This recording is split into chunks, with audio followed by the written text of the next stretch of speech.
sejam todos bem-vindos a mais um vídeo aqui no canal do General Nerd. Hello! Como é que vocês estão?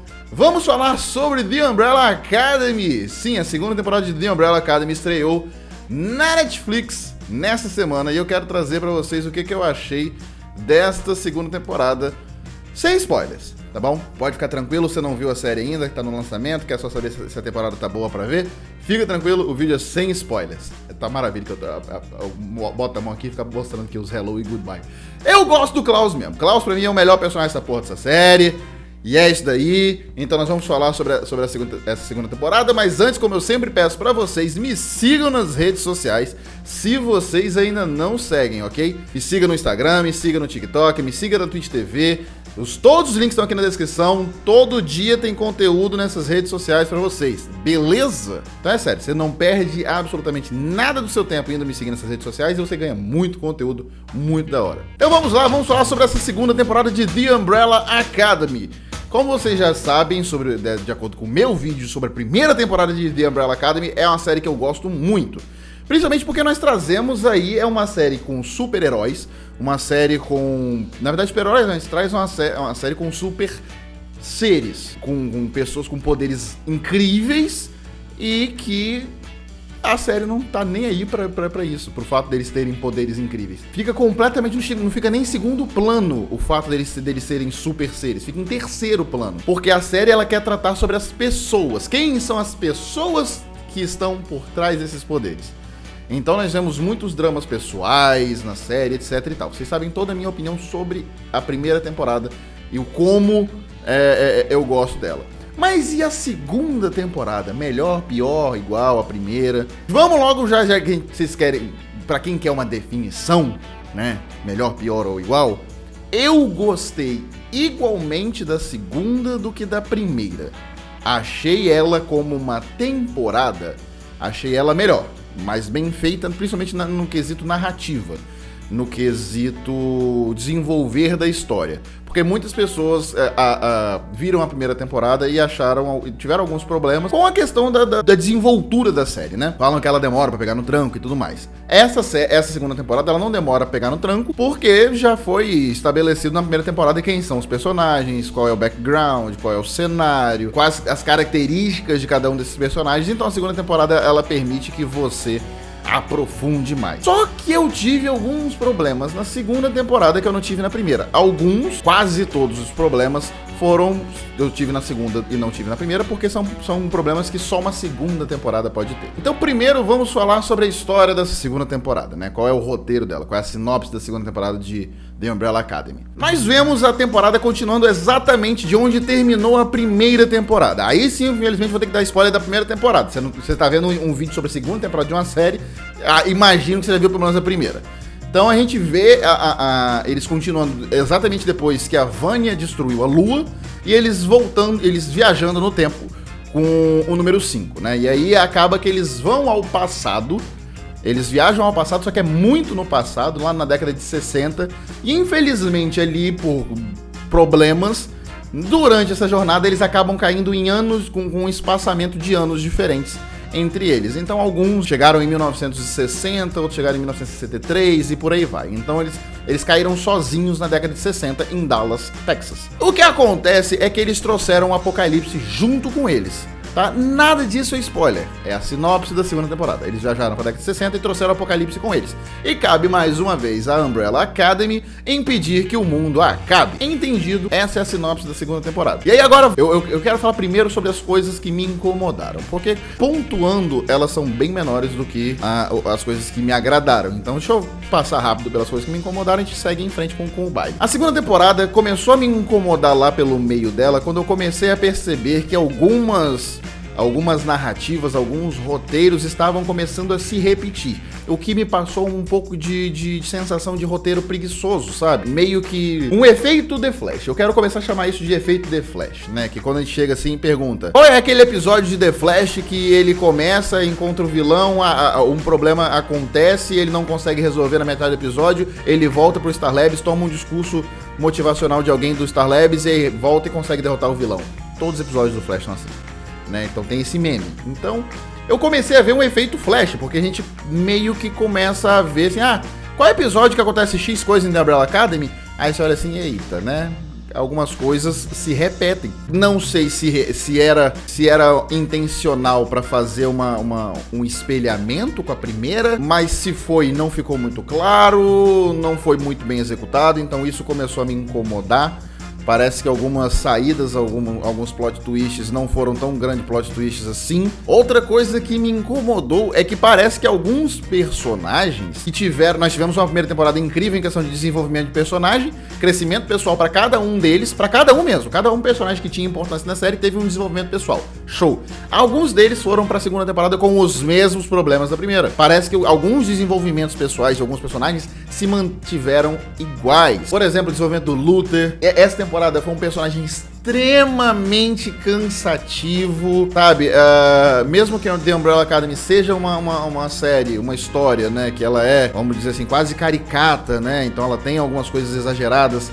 O Luther, às vezes, ele saía, as atitudes dele não faziam sentido. Algumas vezes ele tava caricato demais, ele tava alívio cômico demais. Parece que o Luther virou um bobão em alguns momentos. Não que o Luther não seja um bobão, na verdade não. O Luther nunca foi um bobão.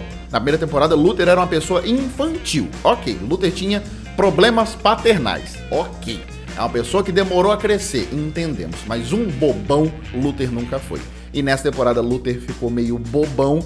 E os problemas que ele tinha pra resolver na primeira temporada, que parece que ele tinha desenvolvido. Na segunda temporada, ele vai desenvolver mais uma vez. Klaus é outro personagem que parece que não desenvolve. Apesar de ter tido alguns desenvolvimentos, parece ter tido algumas evoluções, ter resolvido algumas coisas dentro dele, etc. Que estava resolvido na primeira temporada. Essa temporada parece que ele volta a ter alguns desses problemas de novo. Você vê um crescimento no Klaus, mas... aqui, ó. Desse tamanhozinho. Número 5, outro. Incrivelmente, né? Klaus e número 5 são dois personagens incríveis. Continuam sendo dois dos personagens mais fodas da série. Mas ainda assim, Klaus e número 5 são dois personagens que parece que não evoluíram, não cresceram. Tudo bem, você se dá conta disso em um diálogo da segunda temporada, onde o número 5 fala que desde que ele voltou, né? Desde que ele voltou junto com a Umbrella Academy, passaram-se só 14 dias. Mas tudo bem, então pro número 5, às vezes até justifica que ele não tenha mudado. Mas pros outros personagens passaram-se anos, ou meses pelo menos. Então, isso me incomodou um pouco. Quero deixar aqui a ressalva. Me incomoda não a ponto de, assim, caralho, vacilaram nisso daí. Não. Aconteceu, foi só algumas decisões meio erradas. Então não chegou a prejudicar a minha experiência com a temporada. Outra coisa que me incomodou, e aí sim estragou um pouco, foi a parte dos antagonistas, né? Na primeira temporada nós temos Hazel e Chacha como sendo os principais protagonistas físicos da The Umbrella Academy, né? São os assassinos lá da comissão, que são fodões e pá, que não sei o que lá, e ninguém mexe com eles. Mas Hazel e Chacha são dois personagens extremamente carismáticos, tanto que você se importa muito com as escolhas do Hazel na primeira temporada. Você torce pelo Hazel, você fica chateado com a briga do Hazel com a Chacha. Você se importa. Na segunda temporada eles colocaram vamos dizer, os substitutos, né, de Hazel e Chacha na figura dos suecos, uma outra equipe da comissão, etc. Os suecos, você não poderia se importar menos. Muito mal trabalhado, ficam muito na sombra e você não consegue evitar de comparar com Hazel e Chacha. Não dá. Você acaba fazendo a comparação. A história deles é confusa demais e e consegue ser confusa no pouco que eles trabalham, porque eles não trabalham muito pra te contar um pouco desses suecos, não. Eles ficam só naquele estereótipo dos assassinos frios e que não sei o que, e esquisitos, sabe? Eles são esquisitos a ponto de incomodar você ver as coisas, porque como não tem muito background, só é esquisito por ser esquisito, então, sacou? Então não teve sinergia com o resto da temporada. Fora que as atuações dos suecos, completamente questionáveis, tá? Nível série trash anos 90 pra lá, tá bom? Atuações exageradas e não sei o que. Então, os suecos pra mim foi o ponto mais baixo dessa temporada, tá? Foi um defeito que eu vi e que sim, foi um problema. Aí me incomodou realmente. Mas enfim, isso posto à parte, a temporada ainda, ela é excelente no que ela se propõe, que é realmente o que eu falei. Pegar super seres, trazer histórias sobre as pessoas por trás delas. E isso The Umbrella Academy faz com maestria, de um jeito que poucas séries de adaptações de quadrinhos conseguem fazer. Então nós temos arcos muito mais profundos sendo abordados nessa temporada, coisas como racismo, coisas como homofobia. Você aproveita que a série está se passando numa época antiga, uma época mais conservadora, uma época com valores que a gente não deve ter mais hoje, trazendo personagens que existiram em 2019, voltaram no tempo, e ainda assim com as personalidades que o pessoal da The Umbrella Academy tem, por exemplo, Vanya, Klaus, número 5, Allison. Você vê essas pessoas com essas personalidades e coloca elas em 1960. Então você abre um leque muito grande para você poder trabalhar várias coisas, várias críticas, vários debates. Então você tem esses debates como racismo, machismo, feminismo, homofobia. Você tem ali o humor correto. Você tem toda a questão do arco do Klaus com a seita que começa a seguir ele. Porra, claramente uma crítica ao que aconteceu com o Charles Manson. Até que eles futucam isso sem falar o nome do Charles Manson, né, durante a série, mas eles futucam esse negócio de, você tem uma seita, irmão, você tem um culto, é um problema, cuidado. Eles cutucam várias coisas da história americana. Eu acredito que funcione muito mais, é uma história que funcione muito mais para um público americano, porque é parte da cultura deles, da história deles, esse negócio do presidente Kennedy, Charles Manson e por aí vai. Então, toda a cultura do Texas. Então, pra eles funciona muito mais, mas não quer dizer que a gente não consiga aproveitar e absorver, e a gente consegue sim. Então, o que eu falei, por exemplo, que me incomodou no Luther, no Klaus, número 5, em outros personagens, é o exato oposto. Por exemplo, Vanya, Allison, Ben. Cara, o desenvolvimento que eles têm, velho, o Diego também, o desenvolvimento que esses personagens têm, deixando pra trás todos os problemas da primeira temporada e evoluindo a partir dali. Caralho, velho, foda pra caralho. O destaque pra mim, com certeza, vai em Allison nessa temporada.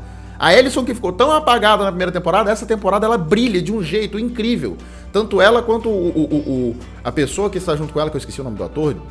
Eu vi esse ator em diversos lugares, sempre esqueço o nome dele. Ele tá em Good Homens, ele tá em The Originals. Eu adoro aquele ator, mas infelizmente não lembro o nome dele.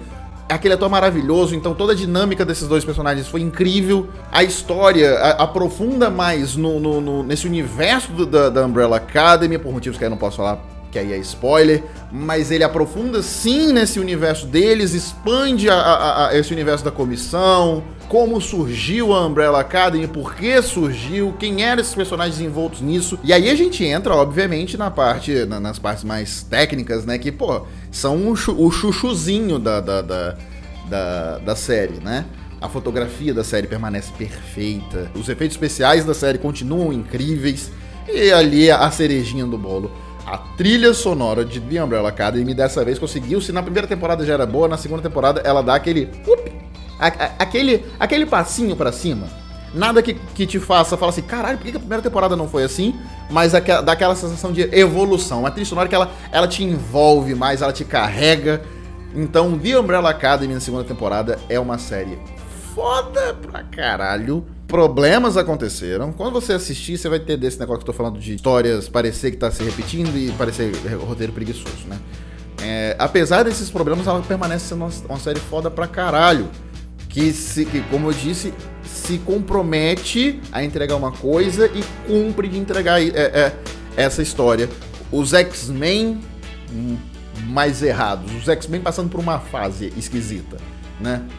Eu odeio fazer essa comparação porque parece que só porque é um time de pessoas com super seres vai ter que ser X-Men, mas, sei lá, me dá uma sensação boa, porque X-Men seria, comparar com X-Men pra mim é um elogio, né? Pra mim, The Umbrella Academy, ela consegue sim até fazer par ali com X-Men, de um jeito que séries e filmes de X-Men ainda não conseguiram fazer. Se você já assistiu a segunda temporada, não esquece de comentar aqui embaixo o que você achou e de compartilhar esse vídeo com seus amigos. Eu vejo vocês no próximo vídeo, um abraço, goodbye!